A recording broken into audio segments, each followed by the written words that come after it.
Shabbat Shalom. Exactly 200 years ago this week, September 15th, 1825, a Jewish colony was ceremonially dedicated on Grand Island in northern New York State, just a few miles downstream from Buffalo on the Niagara River. Its name was Ararat, after the biblical mountain where Noah's Ark came to rest following the flood. Not coincidentally, the founder of the colony was himself named Noah. Journalist, politician Mordecai Manuel Noah was a playwright, a consul to Tunis, a correspondent with James Madison and James Monroe, arguably the most prominent American Jew of his generation.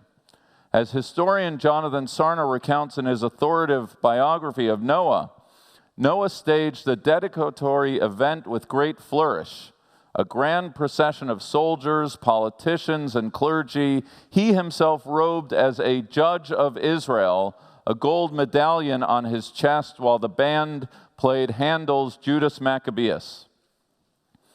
Theatrics aside, Noah's plans for a self-governing Jewish community reflected his vision of a new Jerusalem, not for Jews already in America, but for persecuted Jews abroad seeking refuge and political emancipation.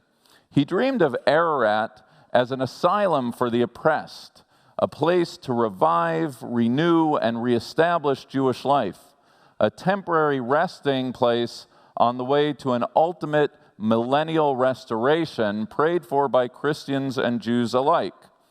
Only in America, with the freedoms it offered, could the dream of a self-governing Jewish enclave be realized.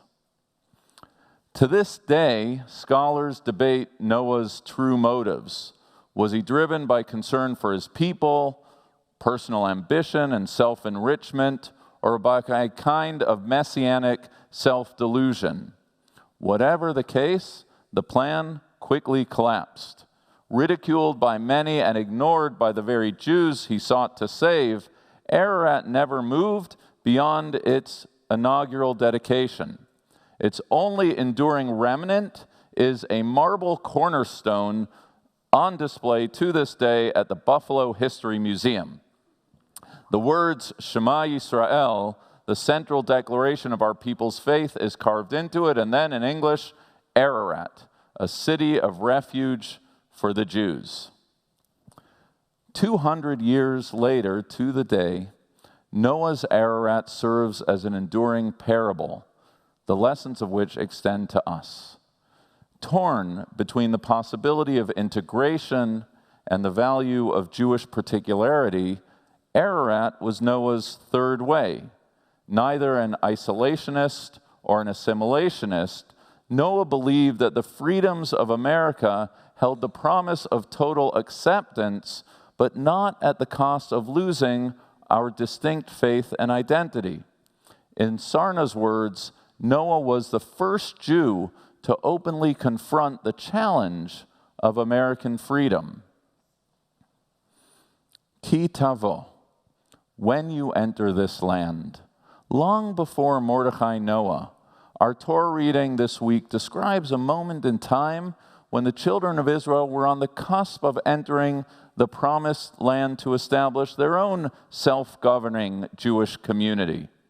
First and foremost, the scene signals the fulfillment of a promise, first made to Abraham and Sarah, a covenantal identity based on blessing, on progeny, like the stars of the sky, and yes, the land itself. It's why our Torah reading opens with the declaration of the pilgrim offering their first fruits. My father was a wandering Aramean who went down to Egypt, liberated by God's hand, and brought to this land flowing with milk and honey. Genetically speaking, that Israelite pilgrim was as related to that wandering Aramean, our patriarch Jacob, as I am to whoever landed at Plymouth Rock. But DNA has little to do with identity.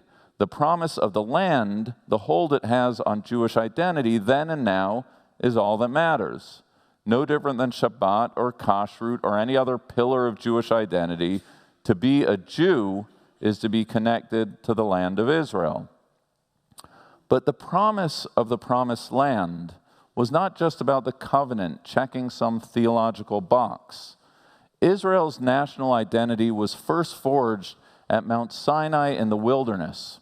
Throughout their desert sojourn, the greatest enemies the Israelites faced were hunger, thirst, a few warring tribes, and of course their own inner demons.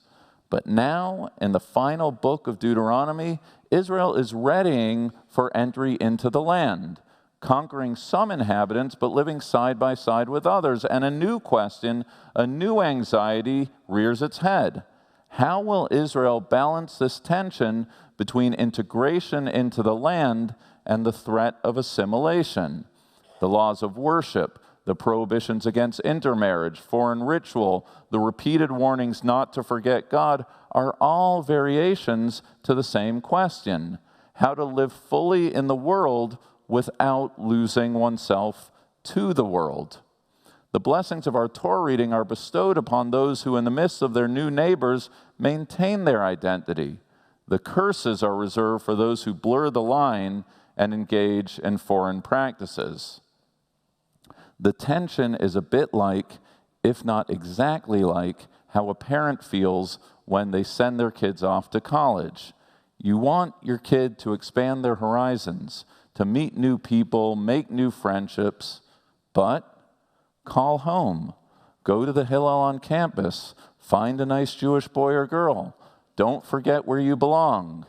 Yes, the land is a theological promise fulfilled, but the land is also a refuge and bulwark against its enemies, which sociologically speaking, the land is an anxiety-inducing experiment in identity building.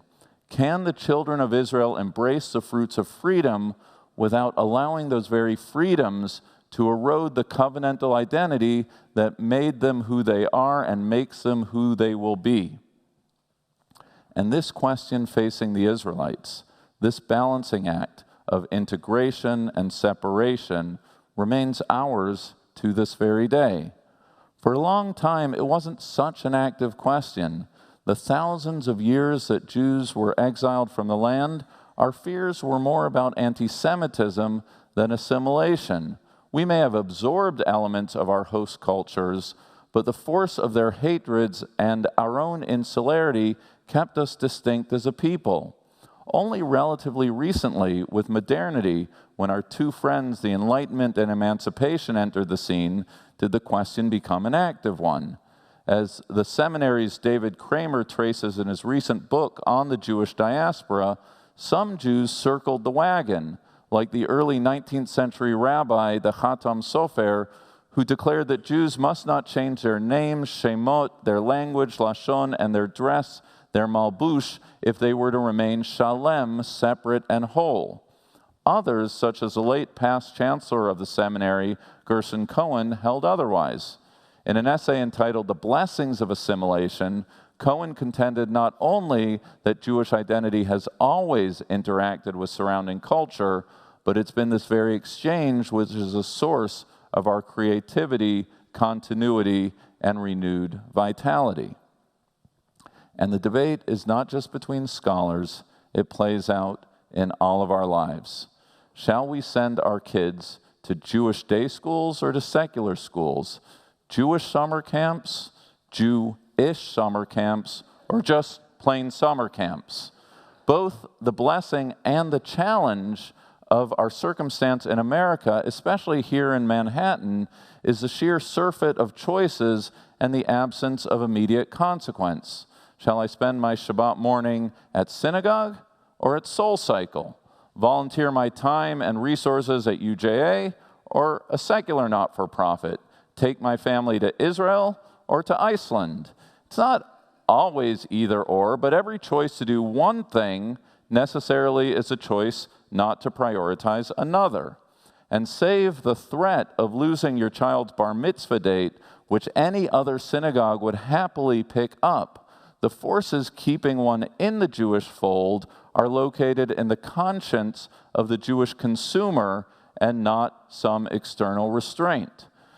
And while the "I told you" speech is better delivered in my head, one need not be a rabbi to know that the decisions add up.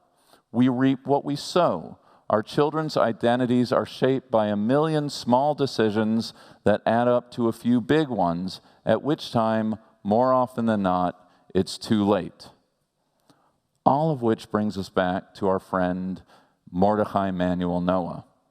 In founding Ararat, Noah hoped to build a community in which the freedoms of America could be harnessed to ensure Jewish distinctiveness. Interestingly, in the 1840s, towards the end of his life, Noah shifted his attention away from America to another place. It was called Palestine. Over 50 years before Theodore Herzl, and a full century before the founding of the State of Israel, Noah wrote, "The Jews are in a most favorable position to repossess the promised land and organize a free and liberal government." Noah was a proto-Zionist, maybe the first modern Zionist, and an American one at that. He never gave up on his dream of creating a place where Jews could be fully free to embrace the fullness of what it means to be a Jew. It's 200 years later, and that dream, that debate, that anxiety is still ours to embrace. There are no plans, as far as I know, for our community to establish a self-governing Jewish enclave in upstate New York.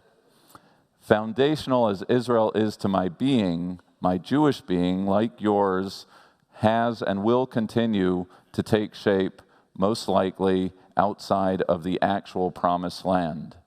And yet, as we enter this new year, this season of renewal and resolve, we can turn the mirror onto ourselves with a spirit of aspiration and possibility rather than the could've, would've, should'ves of yesteryear. We can turn the page and write a new chapter, a self-audit of the choices we have made and the resolutions for the choices we will make going forward for ourselves, our children, and our grandchildren, the allocation of our time, our resources, and our spirit by which we can live fully in the world without losing ourselves to this world.